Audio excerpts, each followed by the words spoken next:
So most how to start a lash business videos will probably just skip the reel and give you a short reel. But I'm gonna tell you from day one, it's not just about learning that skill, it's about building that business. They go hand in hand. This video is for the woman who's actively researching, you're curious about starting a lash business, or you've done everything and now you're ready to step and get to it. In this video, I'm gonna cover licensing, supplies, clients, marketing. Name's Yas, and welcome to my video. I consider myself as a pink collar bestie, blue collar for like blue collar workers, but when it comes to the service-based industry, we needed a name, so that's why I'm calling it the pink collar besties. But I'm like your pink collar best friend. So now that that's out the way, let's go ahead and jump right into the video. Hi you guys, I'm so excited that you're watching this video because you want to become a lash artist. I'm so excited for you. Now I'm gonna tell you this.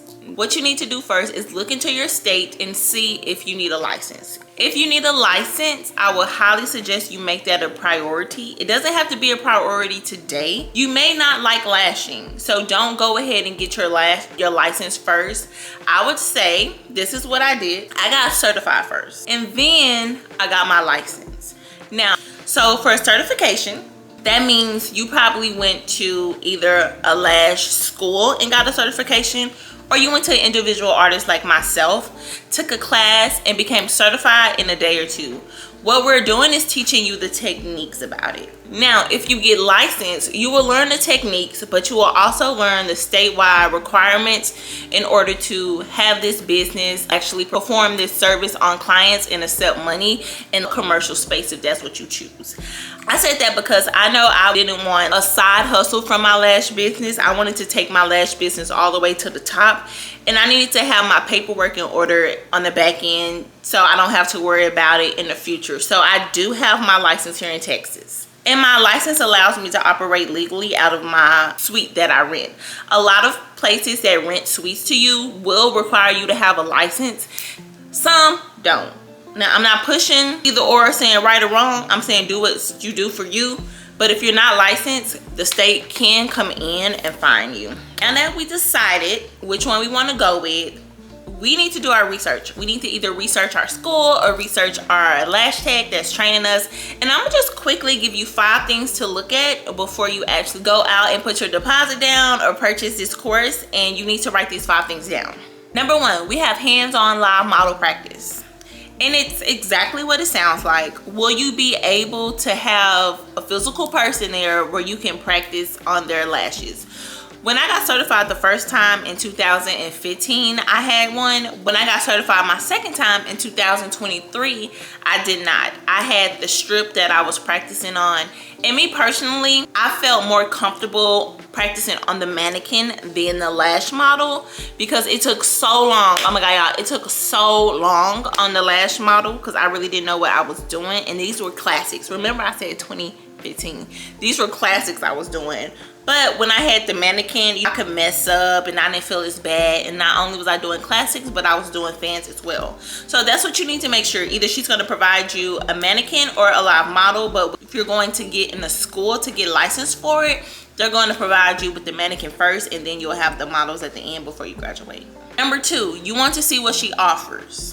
So if you're taking it through the state, I'm in Texas, we do TDLR, and it's an approved curriculum. I just search the school's website and I look all of that up on the school's website and the state's website as well to see if it's approved. And if it is, you want to make sure whatever school you're going to, it's approved curriculum by your state, because you don't want to spend thousands of dollars and you waste your money and it's not an approved curriculum.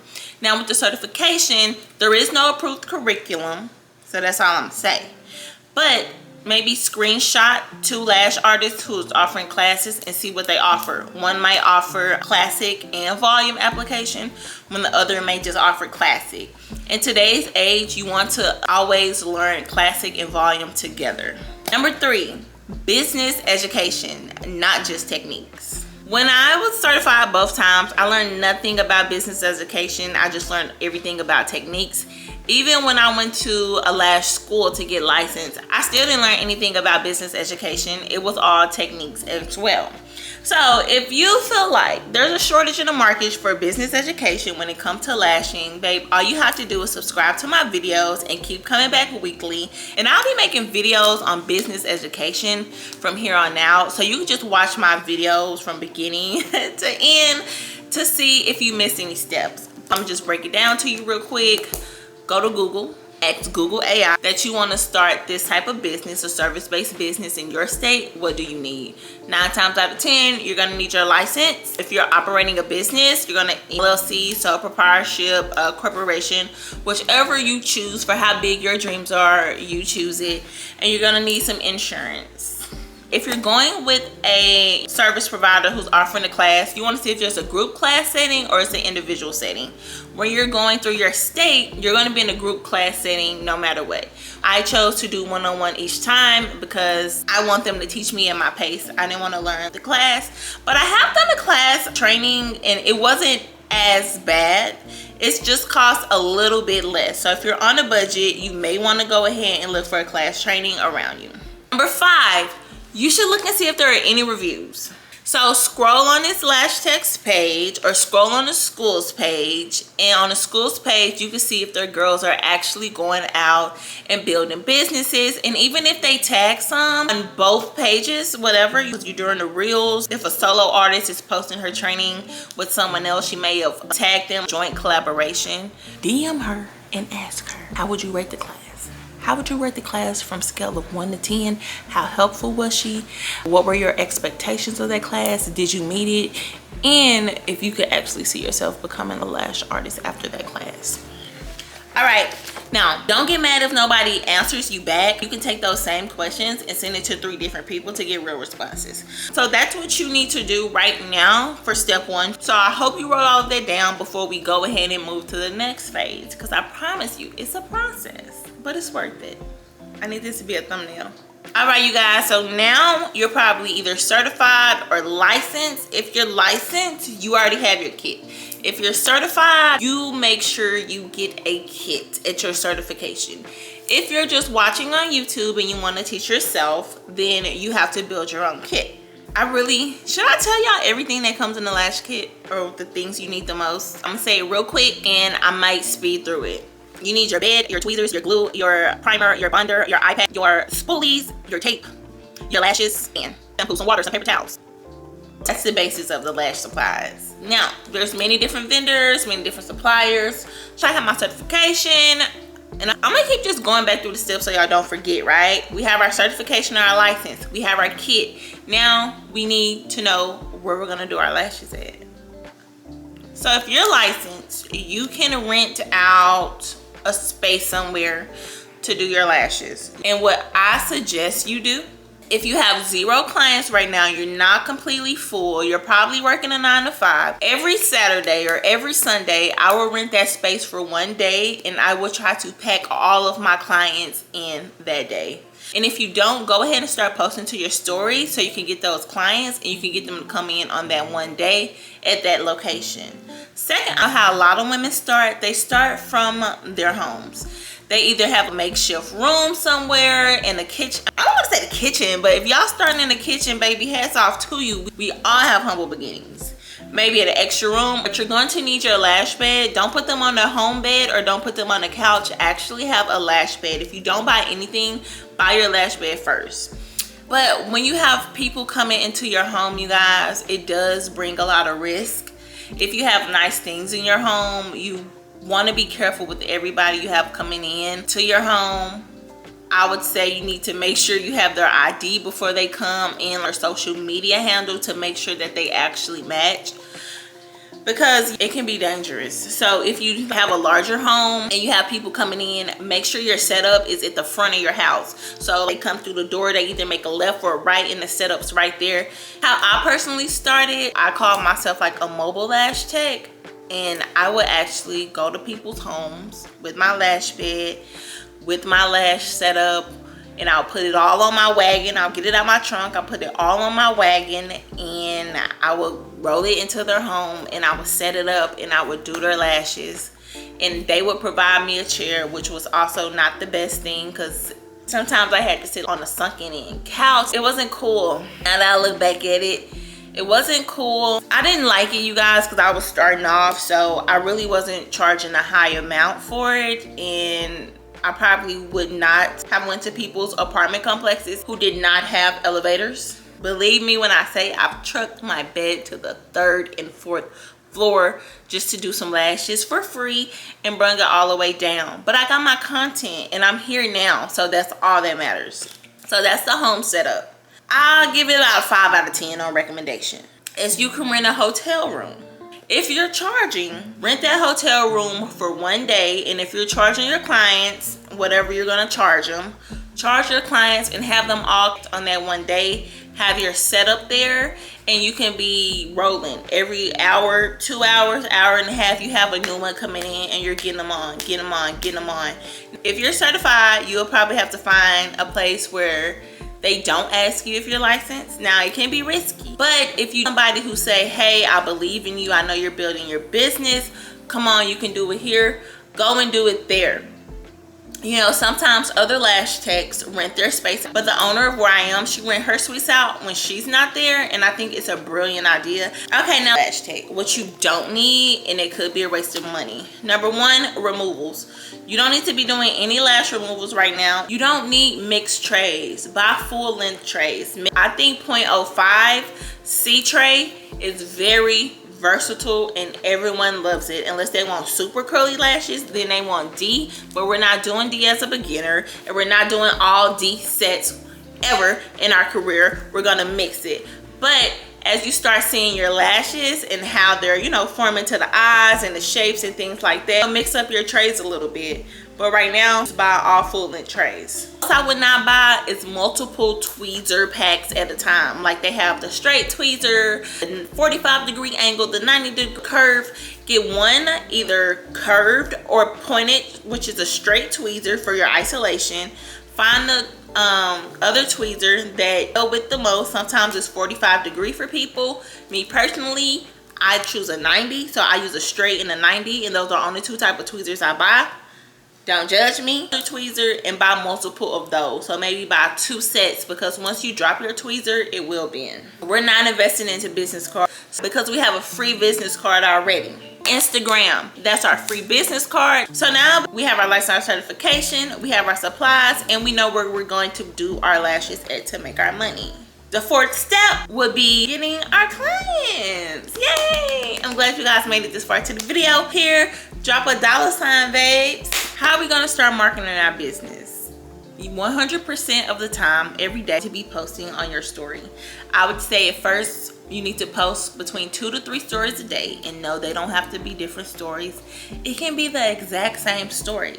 Like, just say Monday, Tuesday, Wednesday, you post different stories. That Monday story, week after that. That Tuesday story needs to go over the week after that. Wednesday story needs to go on every story every day after that, until you can get more ideas.